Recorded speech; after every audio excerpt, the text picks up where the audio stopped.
in which he's talking about death. Right, exactly. So the fool gonna die, and look, I'm doing all this righteousness, I'm living in wisdom, and I'm gonna die just like the fool. So he's like, what's the point? It's all vanity, but when you read the scripture, he gives you the point of it. I'm reading too. And I mean, we can, but it says, I just want to get the backdrop, but we can go into it a little bit. It says, and why was I then more wise?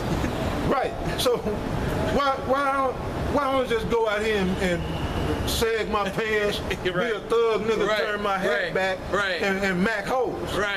Sell some dope and get paid, man, and live it up, man. Give me a Porsche or a goddamn a Bugatti, whatever the fuck, man. And just live it up. Why not, man? You know why? Why not? This is what King Solomon. This is the question he's asking. Yeah, bro. It says, then I said in my heart that this also is vanity. It's vanity. See, it's vanity because. Well, you go back to Psalm 82 and 6. I have said ye are gods, but ye shall die like men. That's right. We gonna die, you know, and that's what I was saying earlier. Whether no need of fearing or being scared of it, whether you make it to meet Yahushua or you give up the ghost in the concentration camp for Yahweh Ba'ashem Yahushua's namesake, these bodies stand in this earth. You gonna give up the ghost one way or the other. So we all gonna, in some shape, form, fashion, or another gonna experience. I don't even like to say death because we just going on to life.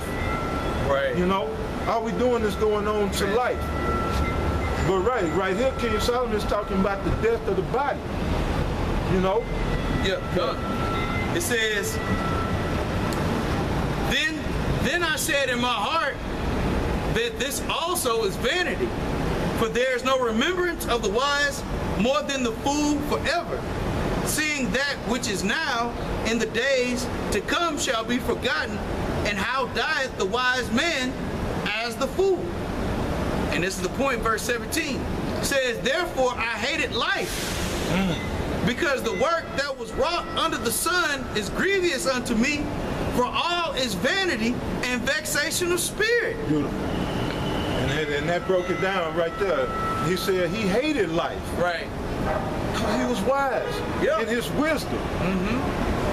In his wisdom, he said this, that he hated life. Now, a fool will love living like this.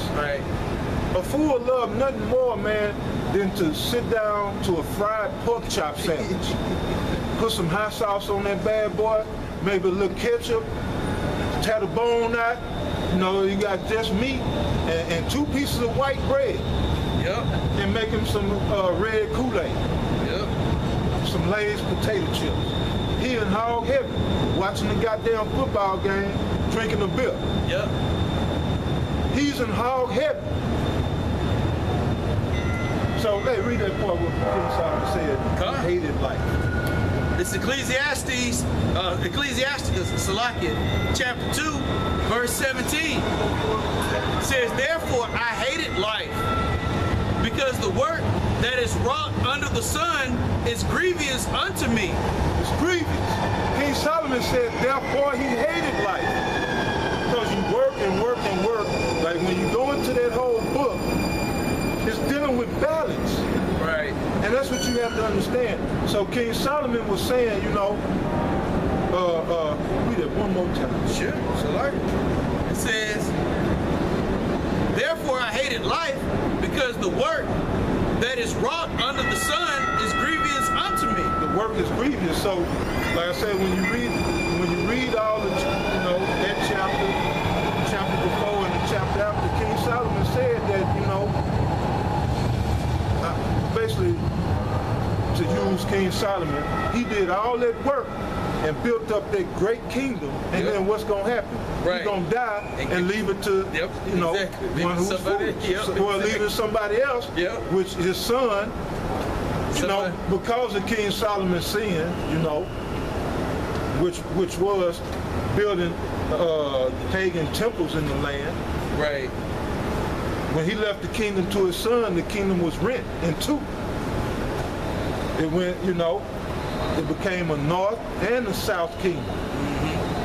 But that was King Solomon's fault. Right, God. But his son still did foolish also. But right, that's what he was saying, just like with us. You work your whole life, man, to build something up. Man, you leave it to, you know, one of your children, they'll sell your goddamn business. I see that with my grandfather, man. He worked to build that house for my grandmother. And now, you know, he passed away. My mama's selling the house. Right. She's selling the house. Asking me, you know, why don't you come buy it? I don't want no mortgage. Right. They want to rent it out, you know, maybe. I do not want a mortgage. Right. That's a death note. Exactly. We're talking about death. Yeah, right. No mortgage shit. is a death note. That's right. Meaning you responsible for that until you die. Ain't no paying off a mortgage, because once you think you done paid that house off, then come the taxes. As long as your name on that mortgage, you are responsible for paying them taxes. So it's a death note. And the only way my grandfather got out of it is when he died.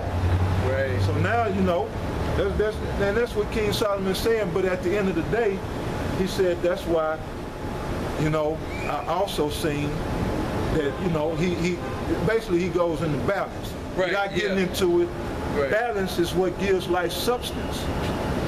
That's when life has meaning. That's what these scriptures are giving back to us, is that balance. So, it's like King Solomon also said in the book of Proverbs, be not wise over much, and be not overly wicked. So you got to find the balance, man. Yeah. Now, you shouldn't be wicked, but, you know, don't just take righteousness to the extreme, to where you're annoying and you know, nobody want to be around you, because shit, you can't do nothing around that brother, man. You know, your shoes ain't tied right. You tie your shoes like that. Whatever, man. You know, hey, don't be righteous over much, you know. I'm loosely paraphrasing, but when you find that balance gives life purpose and meaning. Right. You understand? It's like they don't understand about us, man. Pastor Hart said you can get a prostitute. Right. Yeah, that prostitute help you blow off some steam. So you don't go out here and do some foolish shit. Exactly. If that's on you, you know. Some brothers, to keep from burning, that might be what they have to do. Some brothers have women to get their thing off. Right. Other brothers don't want to deal with these women. It's better for them to just go get that prostitute. She know what it is. Just wham, bam, thank you. Here you go, thank you, ma'am. And I'm out. I may see you in a couple of weeks. I might catch you next month or whatever. You know. But that's to keep, you know, that's to each his own. You understand? But that was the point on that. Balance. Balance, bro.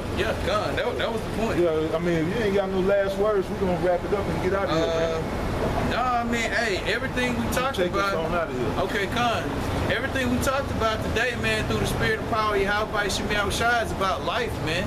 You know, what we're doing is we're giving hope, inspiration, man, exhortation for brothers to realize who you are spiritually, man. You're an Israelite, okay? You're God's chosen people. We're showing you through the scriptures, man, the standard which it has been set for us, man. We have an obligation, not only to ourselves, but to Yahweh Shemel Shai. If you are of that righteous number, man, if you are of that righteous seed, and that only applies to the nation of Israel, the so-called Negroes, Latinos, and Native Americans, and specifically the elect on this side. So take heed to the words and the passion, okay, in which we are out here laboring with, you know, because we're not just laboring for ourselves, man. That scripture, the brother had said, man, hey, we've become dead to this world to where we can give life to you. So with that being said, we'd like to give all praise, honor, and glory to Yahweh by Hashem, Yahweh Shai. Double honors to the apostles of Great Millstone who teach and rule well, and peace and salutation to the elect Akim out here doing this fight, pushing this word with faith, hope, and sincerity.